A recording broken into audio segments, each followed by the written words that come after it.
We see that things are maybe not exactly going how we want them to go, but we don't actually know what to do about it. So then we say, man, I'm not getting enough people on a webinar. Maybe I need to spend more money on ads. Or man, people aren't really converting my offer. Maybe I need to lower my price, all right?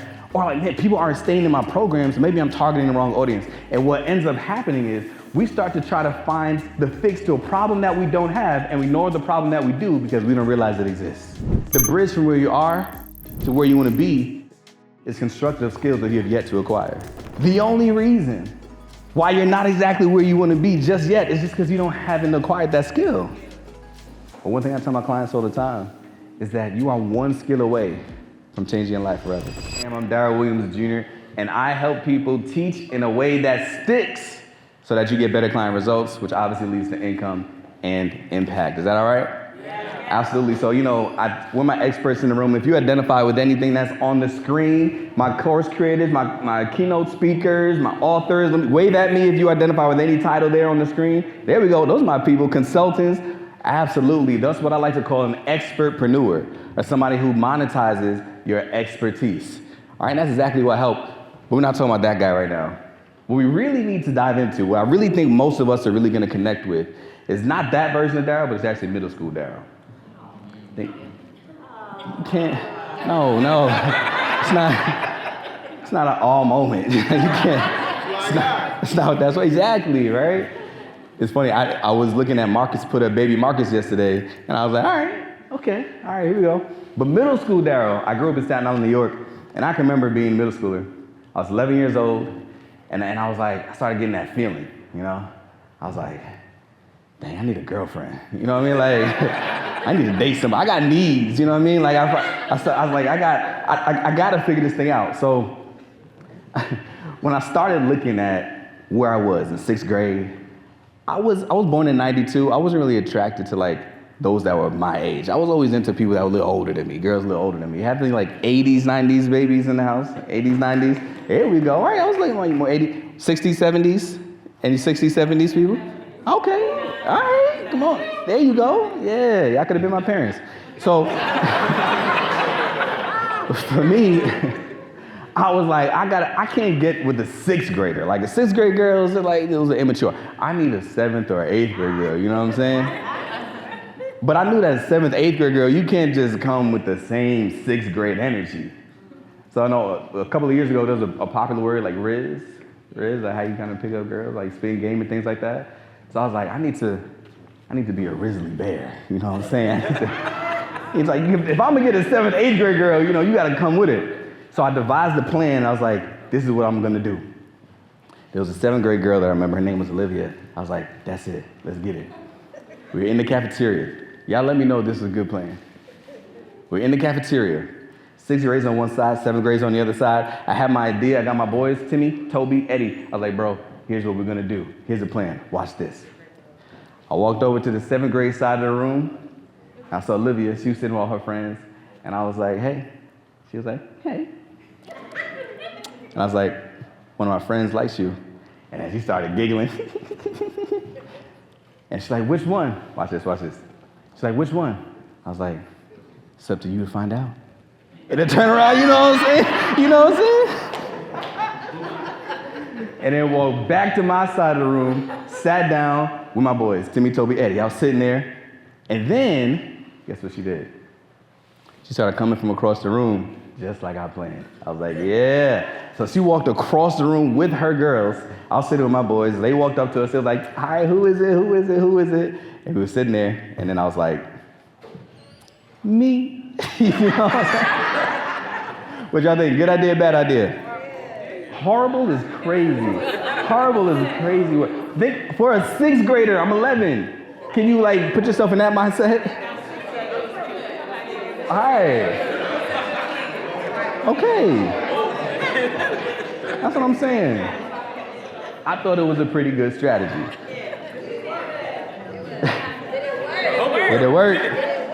So she came over, and I was like, me.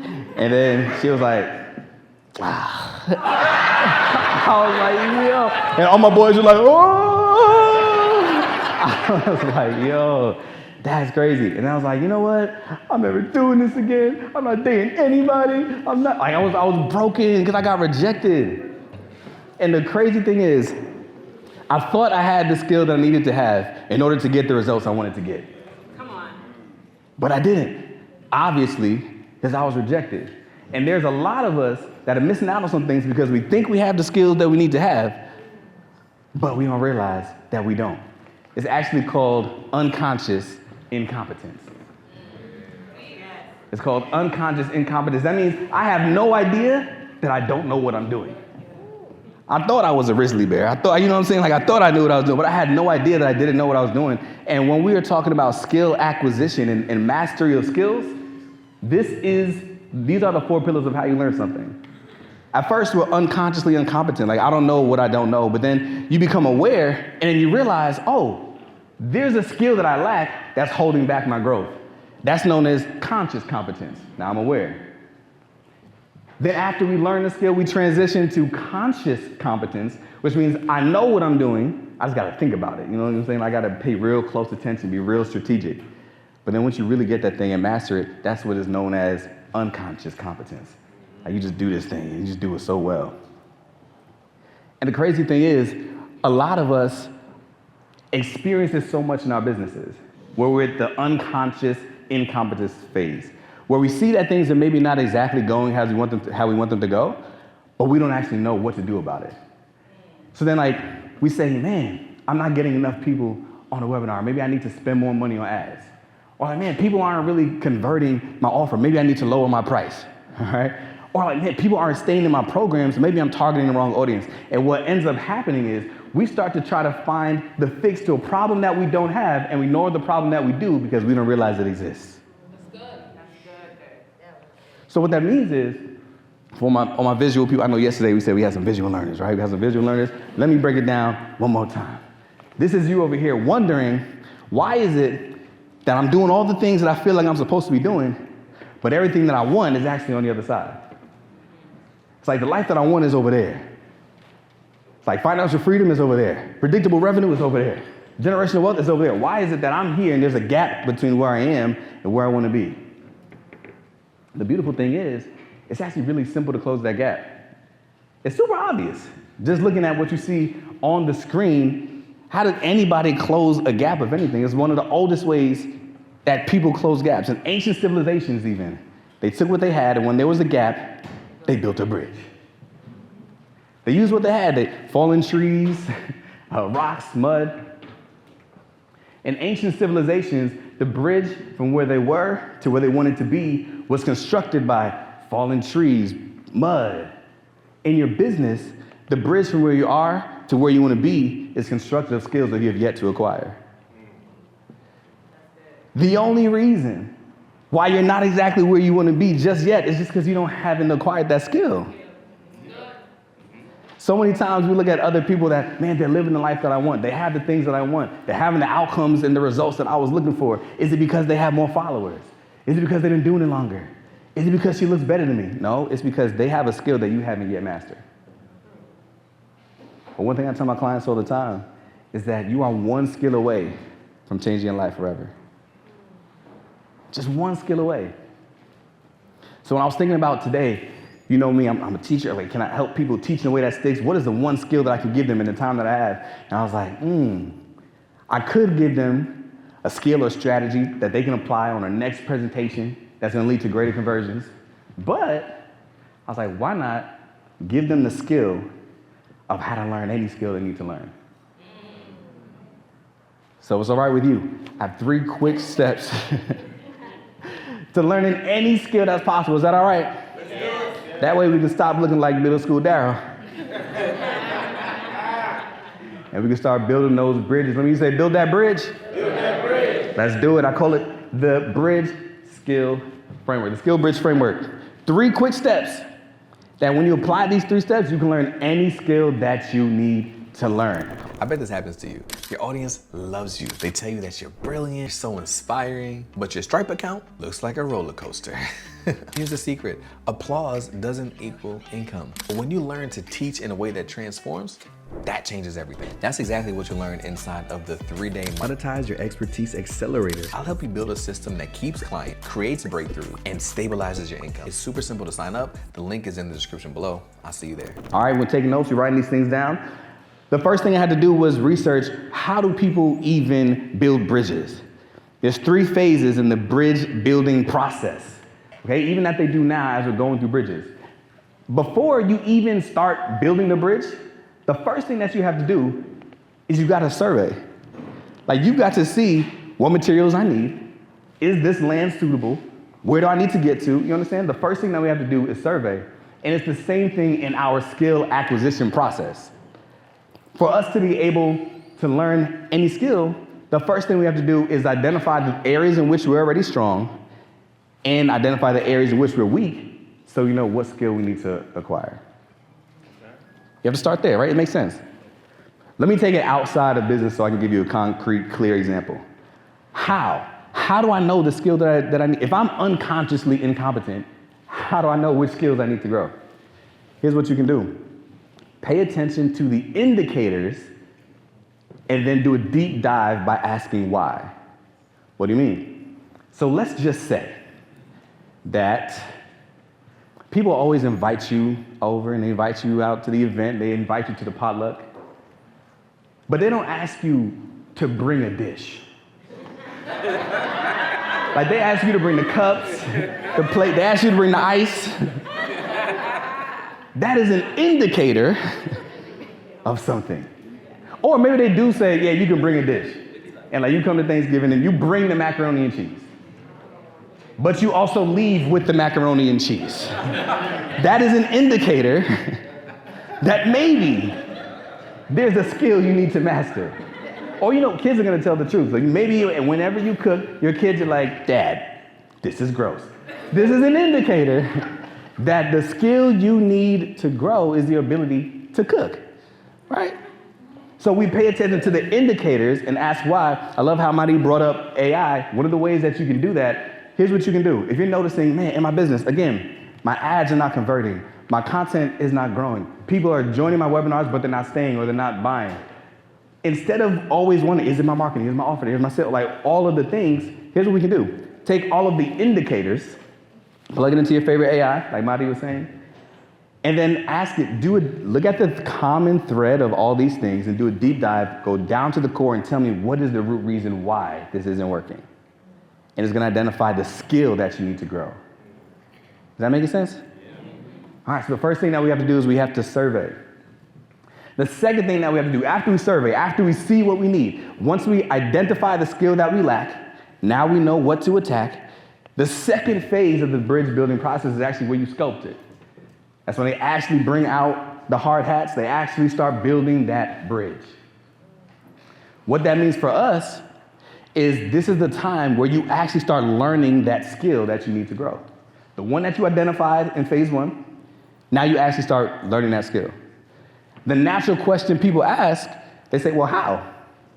And I just want to let you know that's actually the wrong question to ask. I read a book recently by Dan Sullivan, you may have heard of it, it's called Who, Not How. Yes. A lot of people ask the question, how? How do I learn this skill? How do I get there? How do I get there? And that will work, but it's not the fastest way to your success. A better question to ask is, who do I need to help me learn this skill? Who do I need to be around? Who has been there before and is able to give back to me? Who's made some mistakes that I can learn from? Who can I attach myself to and ask some questions? The real question that you want to ask is, who can help me learn this skill so I can acquire it quickly, easily, and with little risk? Because as business owners, we don't have time to be wasting, right? And like, yeah, AI is amazing. AI is going to give you all the information, but AI is not going to inspire that transformation. A who is going to give you that transformation. Good. That's good. Right? So phase 2, find that who that you need to help you learn that skill. And in phase 3, it's crazy because at this phase, most people think, okay, I surveyed, I built the skill, I'm good. But before a bridge is actually ready to be utilized, before it is finally approved, it's got to go through the stress test. Phase 3 is the stress test, which means, okay, I was speaking to one of my clients this week, And I'm working with him to help him get more paid speaking gigs, by teaching the way that sticks. And he was like, I just need more reps. I just need to get on these I just need to get into some more of these high schools. I need to tell my story. I've got such a powerful story that people need to hear. And I was like, you don't only practice when you get paid. Like, you think you have to be on the stage to practice the skill. You want to share your story? I was like, yesterday when I was doing Pop the Balloon, remember we had that event, and I was doing Pop the Balloon, and we did the pitch challenge, and Anissa was like, it sounds like you've been practicing this in your closet, and did, several times. Sure did. Practice all the time. I do this in the closet. Why? Because you don't only practice in public when you're getting paid to do it, you have to stress test the skill so that you're prepared when the moment comes. You see what I'm saying? So with my client, I was like, listen, you're asking about I can't wait to get my message out in these high schools. Like, how about you get to church early on one Sunday, go to that Sunday school classroom, and you tell that story to those 9, 7-year-olds in that room. If you can engage them, if you can keep them interested, then we can talk about 1,000 high school students, right? You practice on the stages and the environments that you are already on so that you are prepared when the moments actually matter. Okay? There it is. So these are 3 phases of how you build any skill. Again, whatever skill you need to grow. And the cool thing is, you're actually not unconsciously incompetent. You're already consciously incompetent. Because if you're here, that means you're aware. I didn't even have to say it. If you're here, you know that everything in your life and business gets better when you get better with what? Words. You already know. You are already aware that there's this one thing that you got to do. But now with that awareness comes a responsibility. Can I go Bible for a second? Is that all right? I was reading the Bible recently. I was doing devotion. I was in Genesis chapter 20, and I was reading about Abraham, Sarah, and Abimelech. Abraham and Sarah, they were married. They moved to a new place, and Abimelech was the king. When they met, Abraham introduced Sarah not as his wife, but as his sister. Yeah, I've been doing the same devotional, okay? He said, this is my sister. So Abimelech was like, okay, cool. So he rocked with Sarah, and he didn't sleep with her, but he wanted to, right? So he's sitting, and he's laying in the bed, and God comes to him in a dream, and he says, Abimelech, just to let you know, if you sleep with that woman, you will surely die, because she's married to somebody else. Then Abimelech started getting nervous. He was like, oh, no, I didn't know. I was unaware. She said that was her brother. And God was like, no, I get it. I know that you were unaware. I know that you didn't know. I know that you were unconsciously incompetent. But now that I'm telling you, if you go and sleep with her, I'm going to take you out and all your people. Because when you know better, you have a responsibility to do better. So you are not unconsciously incompetent. You are aware that there's a skill that you need. Which means not only is it imperative for you to now build this bridge to acquire the skill that you need for your personal growth, but think about the people that you serve.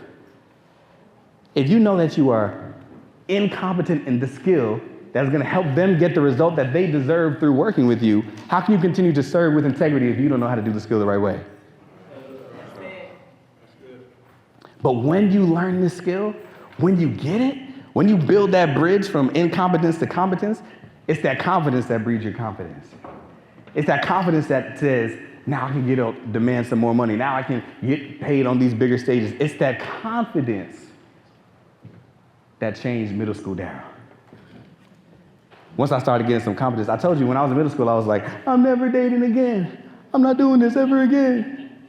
That lasted for like 3 months, right? And then high school rolls around. I started experiencing those feelings again. But this time I started learning some things. I started trying some things differently. I realized I didn't try to have to be who I wasn't, just show up who I'm naturally. I learned how to communicate with girls. Like I learned how to do this thing, which is why when I stepped on the college campus, I stepped on with confidence. And I remember even before classes started, I saw this one young lady that caught my fancy. And I wanted to approach, and I was like, I was thinking, I thought back to middle school Daryl for a second, and I was like, dang, I wish I had Timmy, Toby, Eddie with me right now. We would run the play. But I was like, nah, I don't need them. Because now I have competence. Now I know the skill. So you know what I did? Real simple. I just walked over, and I just introduced myself. And it started a conversation. And we kept communicating, and we became friends. And fast forward 14 years, we've been married for 11 and have 2 beautiful kids.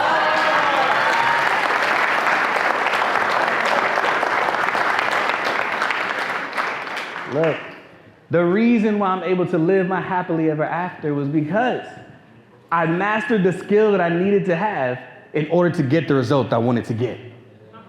And the only thing that stands in your way from doing that, living your happily ever after, is building that bridge. Because when you build that bridge, that's when you get to the success that's on the other side. When you build that bridge, that's when you see the predictable revenue. When you build that bridge, that's what leads to generational wealth. All the dreams that you have in your heart that God put inside of you are all possible and attainable when you build that bridge. I'm Darryl Williams Jr., that's my time.